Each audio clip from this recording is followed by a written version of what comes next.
Bem, alunos do nono ano, boa tarde a todos vocês. Estamos felizes em mais uma vez estar aqui acompanhando vocês nesta aula de história, né? O que é a história para nós? A história, ela serve basicamente para nós conhecermos o que se passou anteriormente para entender o presente e poder até projetar o futuro, né? Essa é a base dos historiadores. E é para isso que você estuda história, para você se conhecer, você se situar no mundo e saber onde que nós estamos, o que nós devemos fazer e o que futuramente pode vir a acontecer, certo? Mas hoje, na nossa aula aqui para o nono ano, a gente vai estudar um tema bom. Quem já ouviu falar sobre o Convênio de Taubaté? Só para a gente contextualizar nossa aula aqui de hoje, a gente está estudando os eventos, o que aconteceu na Primeira República no Brasil, mais conhecida como a República Velha. Nessa época, no Brasil, a economia baseava-se na produção de café. Os grandes fazendeiros produziam café. A gente está no contexto da história quando os negros foram libertos, né, pela Lei Áurea, lá da princesa Isabel, que muitos acham que foi a princesa quem libertou os escravos, né, mas na história a gente vê que houve muitas revoltas dos negros, dos escravizados da África, que eles mantinham o trabalho nas lavouras. Mas o que nós estamos vendo aqui hoje é sobre o Convênio de Taubaté. O que foi esse Convênio de Taubaté? Foi um plano de intervenção estatal, ou seja, o governo começou a intervir no mercado e na produção de café da época, lá pelos anos de 1906. Como Convênio de Taubaté, 1906, galera. Na verdade, o que eu vou tentar mostrar para vocês é como é que a produção do café, que era o principal produto de exportação do Brasil a essa época, lembrando que quem gerenciava o Brasil a essa época, quem administrava o Brasil, principalmente os cafeicultores paulistas, sabiam da importância da produção desse produto, mas obviamente que os lucros advindos da produção do café traziam um segundo problema. O problema da superprodução. Então o que a gente vai tentar entender é como é que os nossos amigos da República Oligárquica, da República Velha, tentaram ali, né, criar um conceito, uma ideia para fugir um pouco dessa superprodução. Mas antes de chegarmos lá, vamos entender um pouco de algumas medidas econômicas adotadas durante o período da República Velha. O Convênio de Taubaté, então, foi uma reunião contando com participantes de todos os governos, de todos os estados no Brasil, com o intuito de encontrar uma alternativa para a desvalorização do café e para a superprodução. Lembrando, em 1905, a produção de café no Brasil chegou a cerca de 11 milhões de sacas por ano.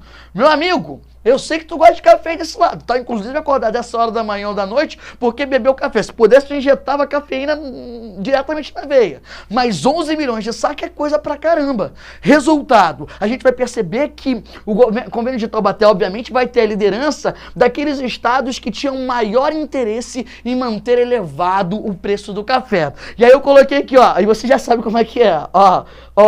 É no amor. Primeiro, a gente vai perceber que essa política foi adotada, o convênio foi organizado durante o governo do nosso querido Rodrigues Alves. Mas eu só vou te relembrar por que São Paulo e Minas tinham tanto interesse na questão da produção do café no Brasil. É só você lembrar que a essa época, o período conhecido como República Velha tinha como uma das suas características justamente a junção, a aliança entre São Paulo e Minas Gerais, numa política que ficou conhecida como política do café com leite. Aquilo que você tomava lá, ou que você toma até os dias atuais, nas noites de frio, de calor, não é isso? A política do café com leite. Café de São Paulo e o leite, entre aspas, de Minas Gerais. Vou até te explicar isso, né? Essa ideia de que Minas era um grande produtor de derivados do leite é uma falácia. Na verdade, o interesse de São Paulo em aliar-se com Minas Gerais dava-se justamente pelo colégio eleitoral em Minas. Professor, colégio dos estudantes, tudo? Claro que não. Colégio eleitoral, o número de pessoas que votavam. Daí é o interesse nessa relação. O que foi o Convênio de Taubaté em si? Uma convenção, uma assembleia com representantes do governo federal, ou seja, de representantes do Rio de Janeiro e de todos os governos que compunham o Brasil. Objetivo central do convênio: estabelecer metas para a produção do café e, obviamente, as alternativas na questão da superprodução. Gente, olha que maravilhoso você, aluno, que está olhando para mim aqui agora, que não está prestando atenção mais em nada, só em mim. Preste atenção em como é que funcionava o convênio de Taubaté. Os estados tinham a responsabilidade de comprar o café em excedente. O excedente do café seria comprado pelos estados. Olha que maravilhoso. Aí o aluno se pergunta: pô, professor, qual o objetivo desse bagulho daí? O objetivo é muito claro: você segura o café e quando ele tiver no melhor período de venda, ou seja, quando o preço do café estiver mais alto, você faz o quê? Você vende. Moleque, isso na prática é bonitão, né? Você tá pensando: pô, professor, todo mundo lucrou, pô, o bagulho foi doido, foi maneiro.